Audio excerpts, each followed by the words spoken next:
UP বিহারে ছট পুজোর মুখ্য উপাদান হলো এই মহাপ্রসাদ ঠেকুয়া।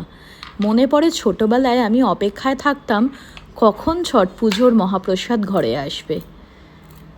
খুব সহজে কিভাবে ঠেকুয়া বানিয়ে নেওয়া যায় তাই আজ আপনাদের সাথে শেয়ার করছি।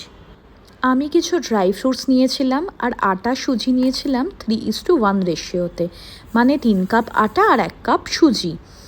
এরপরে 2-3 চামচ ঘি, কিছু মৌরি আর ড্রাই ফ্রুটসগুলো আর কোকোনাট পাউডার অ্যাড করে খুব ভালো করে আটাটা মেখে নিতে হবে। এরপর প্রায় সমপরিমাণ গুড়, মানে যতটা আটা নিয়েছিলাম ঠিক ততটাই গুড় নিলাম, আর অল্প একটু জলে ভালো করে গুড়টাকে গলিয়ে নিতে হবে।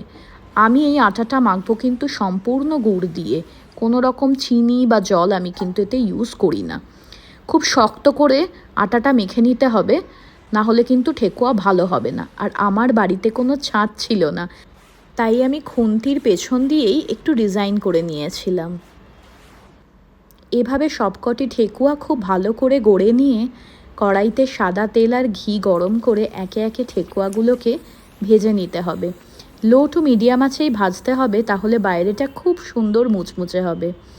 এই ঠেকুয়ার স্বাদ আমার অসম্ভব ভালো লাগে, আর এভাবে বানালে স্বাদটা প্রায় প্রসাদের মতোই আসে। আমার তো ভীষণ ভালো লাগে। আপনারা বানিয়ে দেখুন কেমন লাগে। আজকের মতো টাটা।